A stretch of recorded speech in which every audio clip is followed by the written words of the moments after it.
Good morning, my dear students. Welcome back to Social Science online teaching classes from Vishwamanava Residential High School. I am Mahboobi, your social science teacher. My dear students, today we are going to discuss geography part of the 11th lesson, that is Indian natural disasters.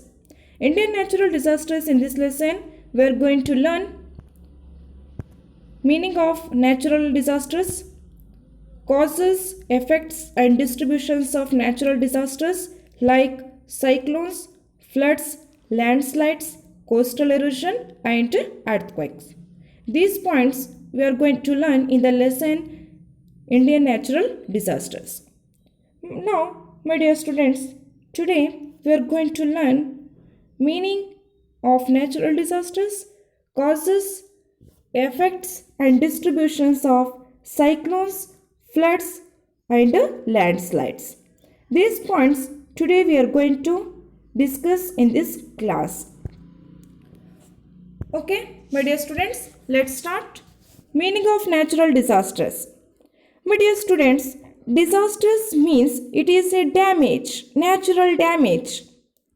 The natural disasters, the natural hazards which create widespread destruction are known as natural disasters.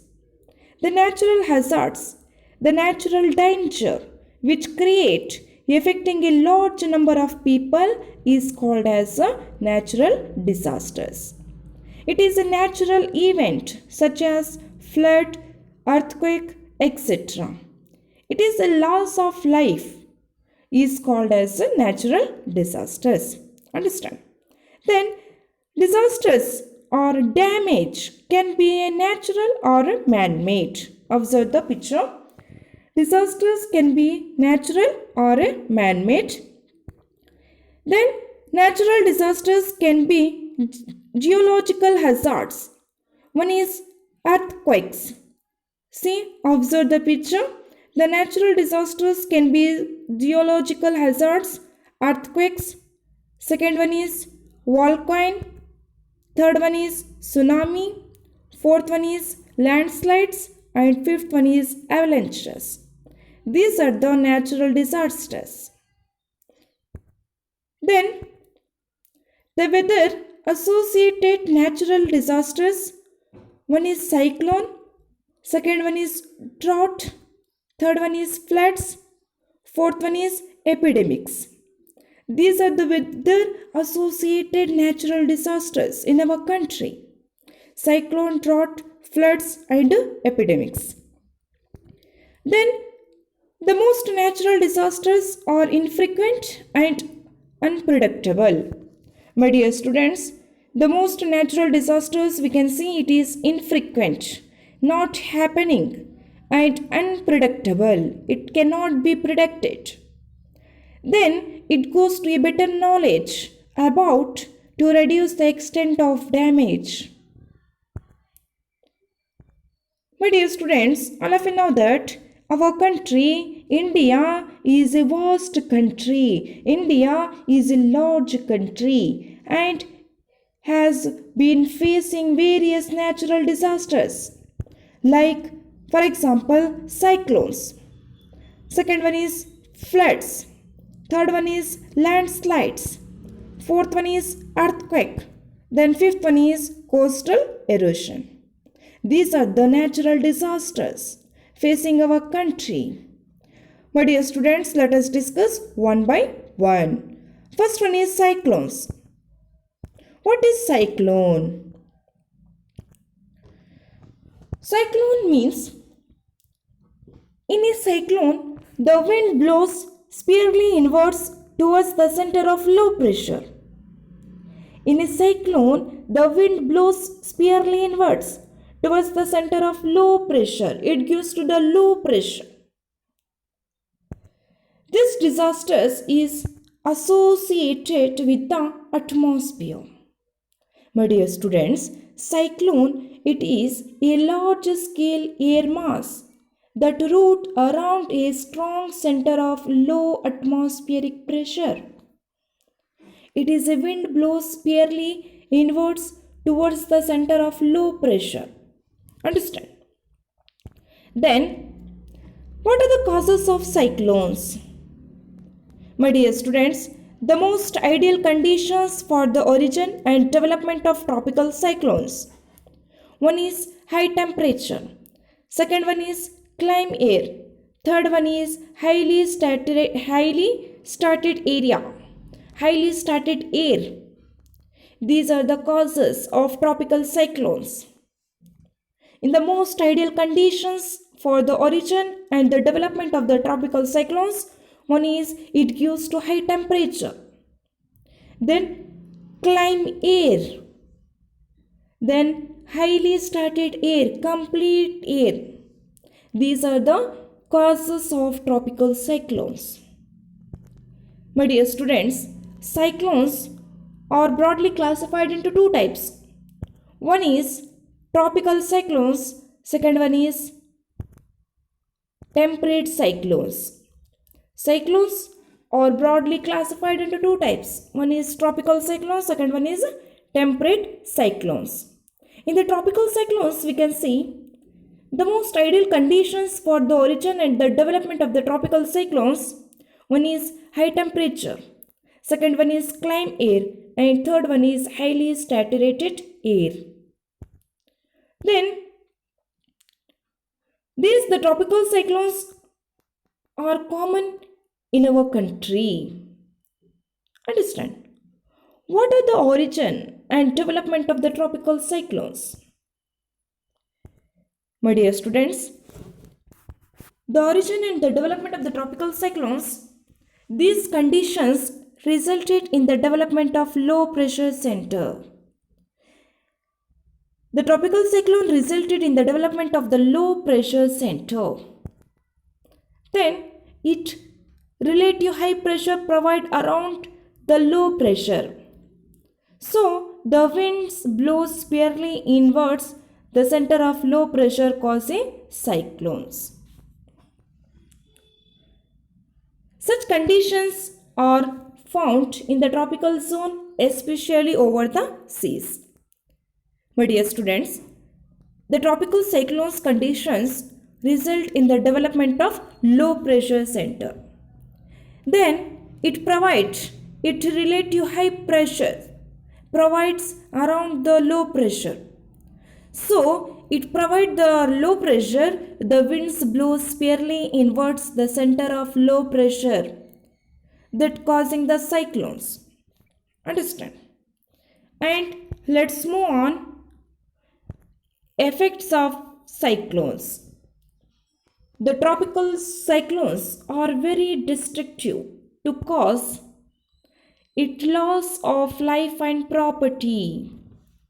The effects of cyclones, it loss of life and property, and it damage to buildings, then it damage to transport, damage to communication system, disrupt power supply, destroy crops, destroy vegetation, loss of animal life, etc. These are the effects of cyclones. One is loss of life and property. It fully damaged the buildings. It fully damaged the transport system. It fully damaged the communication system. It fully disrupted the power supply whole day. It fully destroyed the crops. It fully destroyed the vegetation and fully loss of life of animals. These are the major effects of cyclones. And distributions of cyclones. In our country, India, most of the tropical cyclones develop in the Bay of Bengal sides. In our country, most of the tropical cyclones develop in the Bay of Bengal sides. Hence, the eastern coast is more prone to cyclones. In the eastern coast, see, observe the map. In the west side, in the east, west and east, in the eastern side, the eastern coast is more prone to the cyclones. It includes the coastal areas like Tamil Nadu, Andhra Pradesh, Odisha and West Bengal. The distributions of the cyclones, we can see the eastern coast is more prone to the cyclones. It includes the coastal areas. One is like Tamil Nadu, second one is Andhra Pradesh, third one is Odisha, and fourth one is West Bengal. These are the states to distribute it of the cyclones in our country. Then only a few cyclones develop in the Arabian Sea. In the Arabian Sea and the Bay of Bengal, we can see tropical cyclones. The tropical cyclones occur mainly in India during the northeast monsoon season. In the northeast monsoon season, we can see tropical cyclones. Very important, October and the November are known for surf cyclones. In that month, October and the November, we can see the cyclones, and few cyclones occur in the month of May and June. In the month of May and June, few cyclones are to be occurred. In the particular, the October and the November are known for the surf cyclones. These are the distributions of cyclones. And let's move on. What are the preventive measures or cyclonic areas? Let's see the cyclonic areas. One is Kochi. Then second one is Ramnathpur. Third one is Pondicherry. Fourth one is Chennai. Fifth one is Nellore in Andhra Pradesh. Sixth one is Machilipatan. Seventh one is Vishakhapatnam. Eighth one is Gopalpuram. Ninth one is Paradeep. 10th one is Ballur. 11th one is Chandalpur. 12th one is Kolkata. 13th one is Viraval. These are the and Purabandar, Dwaraka. These are the tropical cyclone areas in our country. Particularly, we can see Tamil Nadu, Andhra Pradesh, Odisha, and Assam. And what are the preventive measures of cyclones? All of you know that, my dear students, cyclones are, it is a natural phenomena. It is not a man-made phenomena. It is not a man-made. It is natural. We cannot prevent, but people can pay heed to the warning.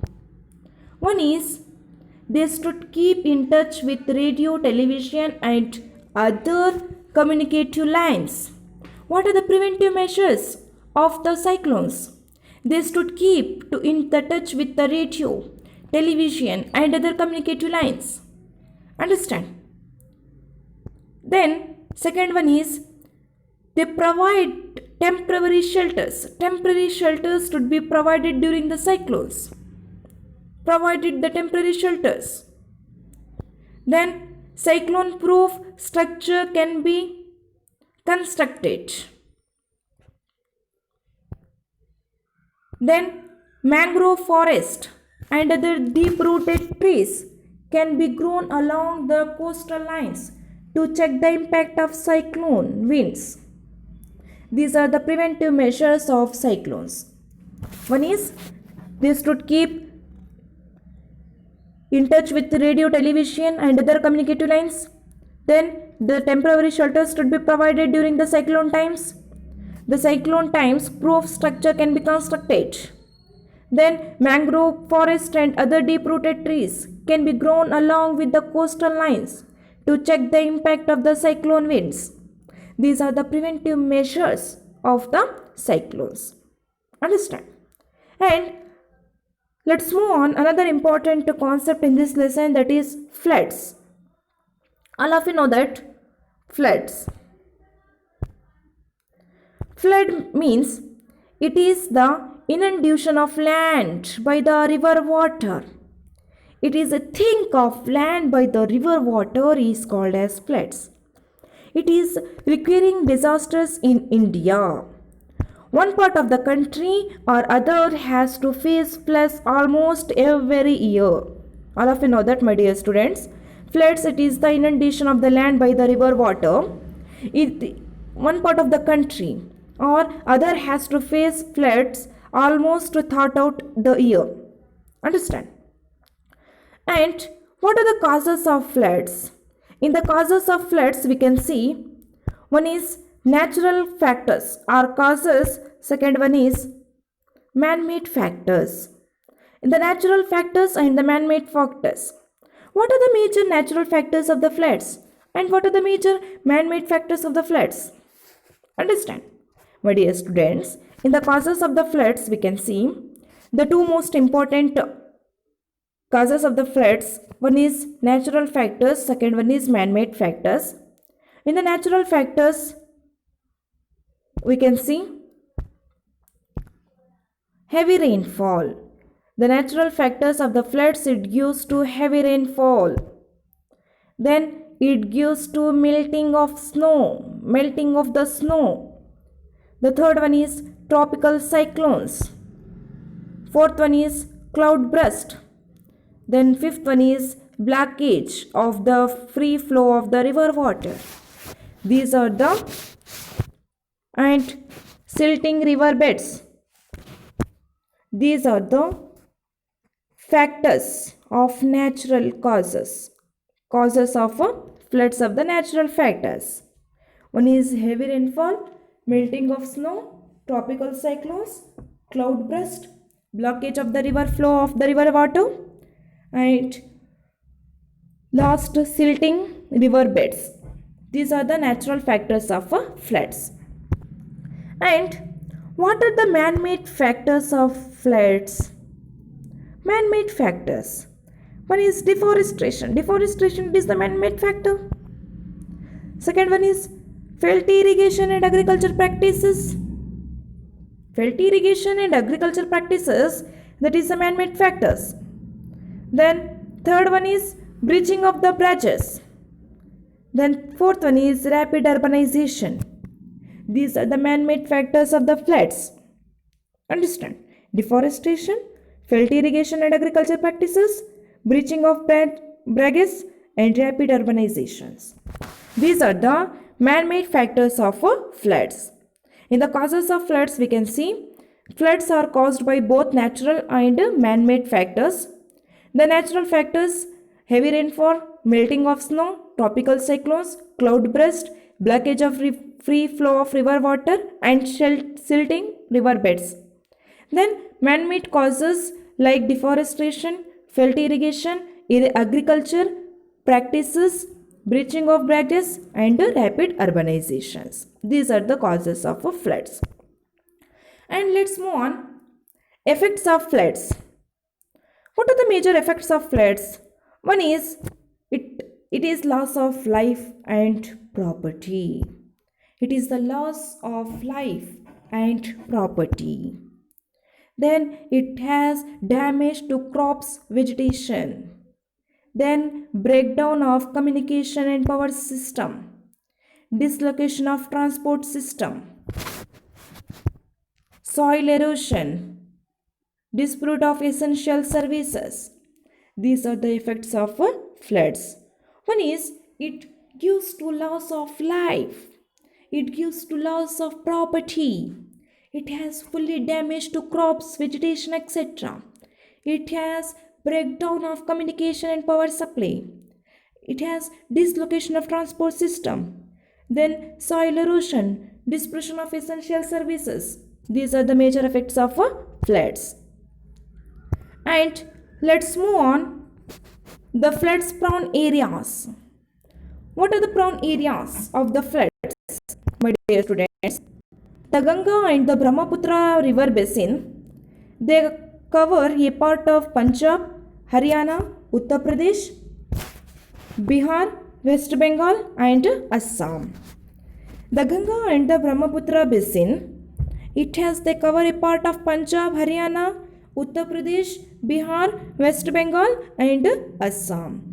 Ganga and Brahmaputra river. Then the Sutlej, Bias and the Ravi, the Chenab river basin. The Sutlej, see in the north part of the Jammu and Kashmir.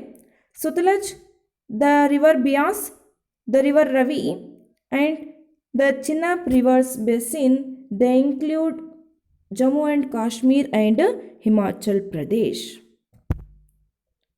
Then in a peninsular India, our country, it is a peninsula. It has covers 3 sides of water and 1 side of land.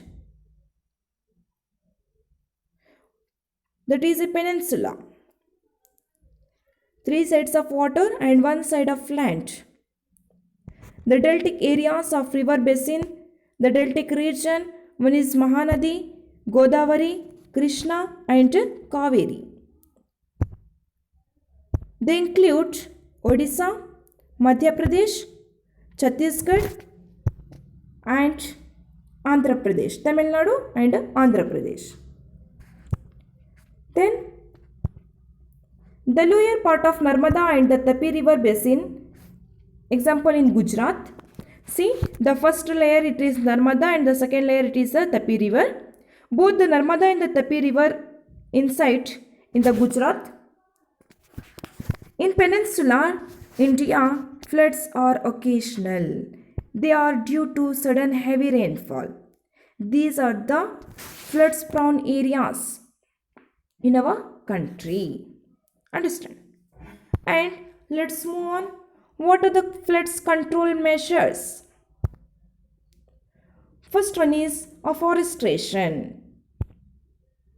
Afforestation, it is the catchment area which helps in the reduction of controlling measures of flood. Second one is constructions of dams. Constructions of dams across the river and storing of water in reserve. Constructions of the dam. The constructions of the dams across the river and storing of the water in the reserve, it reduces the volume of water and helps to provide water for irrigation. That is the major control measures. Then constructions of embankments. Embankment means to carry a road or to construct a wall of stone. Understand? To carry a road for protection against inundation of inhabited areas and agricultural land. To carry the roads, construction of the roads. Then last, fifth one is flood forecasting and early warning. This is very essential for taking timely action to prevent loss of human life, livestock and property. These are the major controlling measures of floods. One is afforestation. Second one is constructions of dam across the rivers and storing of water in the reserves. The third one is constructions of embankments for the protection against the inundation areas and agricultural land. Then fourth one is flood forecasting and early warning. These are the flood control measures. Understand? Okay, my dear students, in this class we have learned meaning of natural disasters, then major natural disasters in our country, cyclones, meaning of cyclone, causes of cyclones, effects of cyclones, distributions of cyclones and preventive measures of cyclones. Then second point, meaning of flood, causes of floods, effects of floods, flood prone areas and flood control measures. These points we will learn in today's class in the lesson Indian natural disasters. The next class we are going to discuss landslides, coastal erosion and earthquakes. These points we are going to discuss in the next class in the lesson Indian natural disasters. Okay, my dear students, thank you.